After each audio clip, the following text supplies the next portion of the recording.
Bonjour, je m'appelle Donna Efouloubidibi. Je suis étudiante en Master 1 en écologie à l'EGPN de Bordeaux. Je fais cette vidéo pour vous parler de la biodiversité et des enjeux des zones de subduction. Au-delà de la lumière du soleil, là où la pression écrase et les ténèbres règnent, se trouvent des écosystèmes océaniques d'une richesse insoupçonnée. Les zones de subduction, où une plaque plonge sous une autre, sont des moteurs géodynamiques profonds façonnant la structure et le fonctionnement de la Terre. Au-delà de leur importance tectonique, ces zones génèrent des conditions environnementales extrêmes, créant des niches écologiques singulières, notamment au niveau des systèmes hydrothermaux associés, où se développent des communautés biologiques fondées sur la chimiosynthèse plutôt que sur la photosynthèse. Étudier ces zones, c'est donc mieux comprendre la dynamique terrestre et relier tectonique, géochimie et biologie. C'est dans cette optique que plusieurs organismes de recherche publics ou privés, tels que l'Institut français pour la recherche en mer, mènent depuis des dizaines d'années des campagnes de prospection, principalement des sources hydrothermales profondes, afin de mettre en évidence des nouvelles molécules d'intérêt, par exemple, pour le diagnostic génétique, les matériaux antibactériens ou la bioingénierie de biomatériaux. Si la géodynamique des zones de subduction est aujourd'hui relativement bien décrite, les liens fins entre processus tectoniques, flux géochimiques et structuration des communautés biologiques restent encore partiellement compris.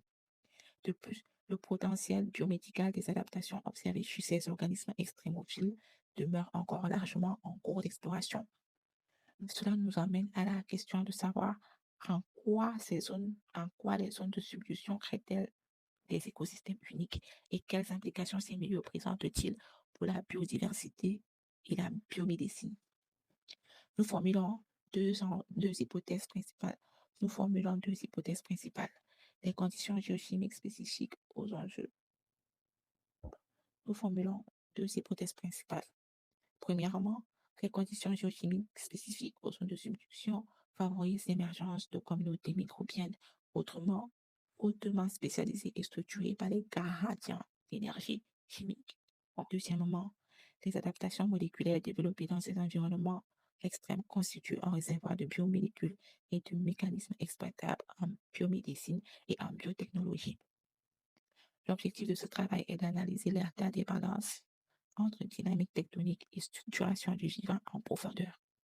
Pour cela, nous examinerons d'abord les mécanismes géologiques des zones de subduction, puis les caractéristiques écologiques des écosystèmes associés afin d'évaluer les implications biomédicales et scientifiques de ces environnements singuliers.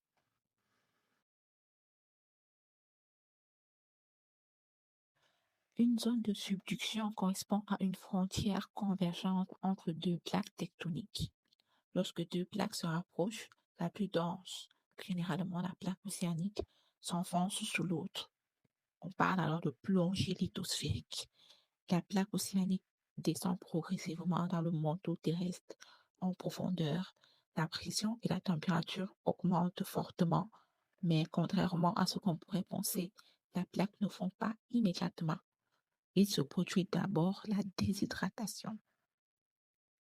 Ce qui rend la zone de subduction unique, c'est que d'un côté de la limite, on observe un type particulier de lithosphère ou croûte appelée croûte océanique. La particularité de la croûte océanique est qu'il s'agit d'une région de roche solide, plus mince, généralement composée principalement de basalte. Le basalte est un matériau très dense et très lourd. De l'autre côté de la limite de la zone de subduction, on observe un autre type de croûte appelée croûte continentale, beaucoup plus épaisse et généralement composée de granit, une roche plus légère et moins dense que le basalte. Lorsque ces deux plaques de lithosphère se rencontrent sous l'effet de forts courants de convection dans le manteau, une plaque est poussée sous l'autre et la plaque subjuguée, la plaque qui s'enfonce est la plaque la plus dense, en l'occurrence le basalte océanique. On peut donc observer la plaque subjuguée sur ce schéma, mais ce qu'il nous faut comprendre, c'est ce qui se passe au-dessus de la limite de plaque à la surface de la Terre. À cause de ces subductions, la côte continentale se soulève, formant des montagnes escarpées et des volcans actifs. Cette région est également sujette au séisme ainsi qu'à des formations comme les fosses océaniques, là où les deux plaques se rencontrent. Les zones de subduction comptent parmi les limites de plaques les plus actives de la planète, souvent caractérisées par une intense activité volcanique et sismique et des reliefs accidentés. Mais ce n'est pas tout. L'eau et les fluides libérés circulent également dans la croûte océanique et continentale. Cela génère un système hydrothermaux profond où l'eau chauffée interagit avec les roches, dissout des métaux et ressort parfois sous forme de sources hydrothermales sous-marines. Ces environnements sont extrêmes et on peut y trouver de fortes pressions, des températures élevées, de fortes concentrations en métaux et l'absence de lumière. Et pourtant, ils abritent une biodiversité remarquable. Ces mécanismes géologiques ne se limitent donc pas à la dynamique interne de la Terre. Ils créent des conditions environnementales très particulières qui vont permettre l'installation d'écosystèmes uniques. Les conditions que nous venons de décrire, pression élevée, température importante, réactions chimiques marquées, pourraient sembler incompatibles avec la vie. Pourtant, certains organismes, certaines espèces ont développé des stratégies d'adaptation remarquables à ces environnements extrêmes. On les appelle les extrémophiles. Et pour mieux comprendre ce que recouvre ce thème, je vous présente une petite vidéo proposée par National Geographic. Les extrémophiles sont présents dans les 3 domaines du vivant, bactéries, archées et eucaryotes.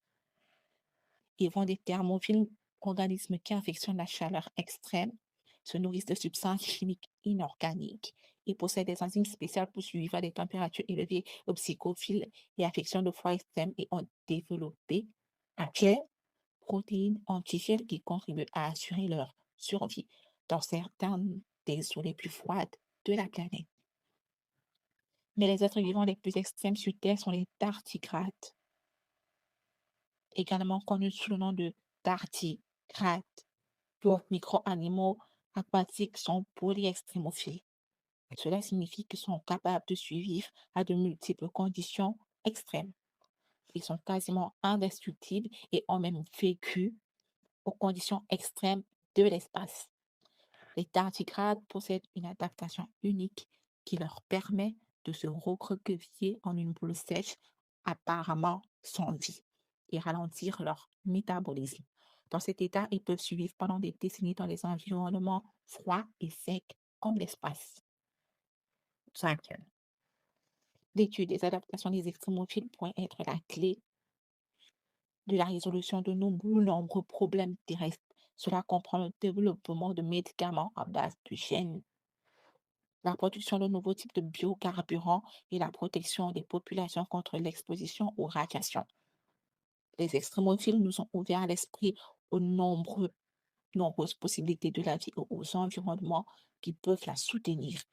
Comprendre les limites de la vie dans ces conditions extrêmes sur Terre pourrait fournir aux scientifiques des indices sur la façon dont la vie pourrait éventuellement exister ailleurs dans l'univers.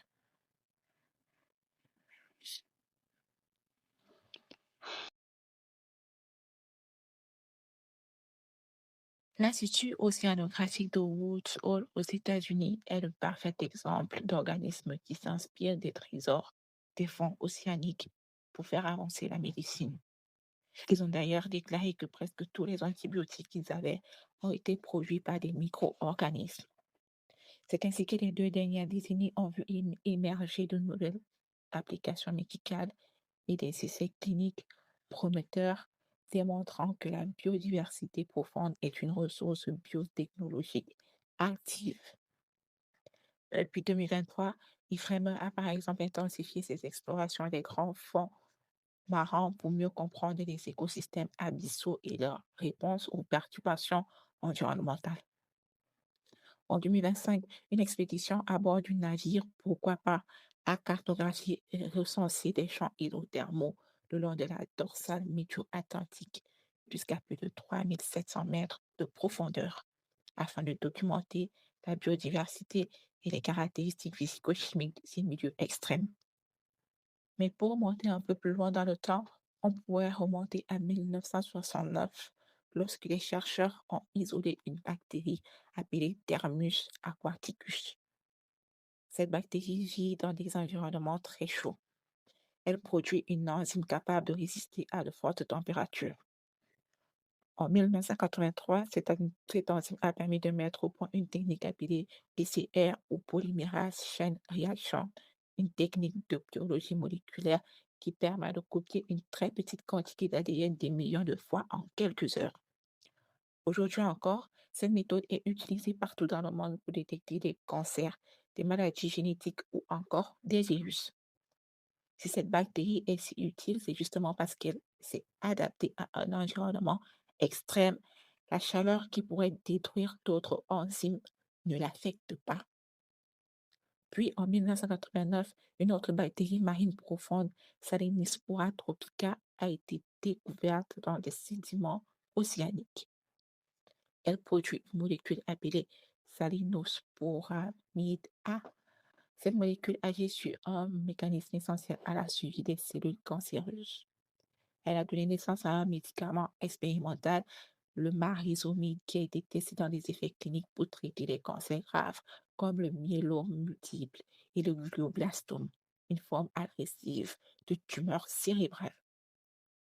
Les chercheurs s'intéressent aussi aux micro-organismes capables de survivre dans des milieux riches en métaux. Pour résister à ces conditions toxiques, ils ont développé des mécanismes biologiques spécifiques. Aujourd'hui, ces mécanismes inspirent la création de nanoparticules utilisées en imagerie médicale ou pour mieux cibler certains traitements anticancéreux. Enfin, ces peptides antimicrobiens issus de bactéries profondes ont récemment montré des résultats prometteurs contre les bactéries résistantes aux antibiotiques. C'est un enjeu majeur de santé publique car certaines infections deviennent de plus en plus difficiles à traiter.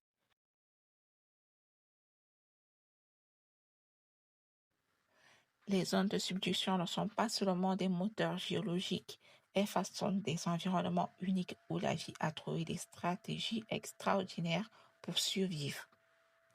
Les gradients chimiques, la chaleur et la pression extrême créent des niches écologiques qui favorisent l'émergence de communautés microbiennes et animales spécialisées, organisées autour de la chimiosynthèse plutôt que de la lumière solaire.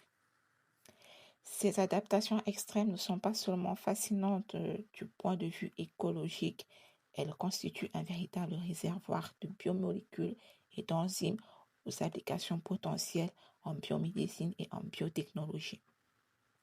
Étudier ces organismes, c'est comprendre comment la vie exploite des conditions radicalement différentes et comment ces stratégies peuvent inspirer l'innovation scientifique. Enfin, ces milieux sont encore largement inexplorés, nous rappellent que l'écologie ne se limite pas aux environnements visibles. Même dans les profondeurs extrêmes, les interactions entre organismes et milieux façonnent la biodiversité et nous enseignent comment la vie s'adapte, persiste et évolue. Comprendre ces écosystèmes, c'est élargir notre définition de la vie et notre capacité à la protéger.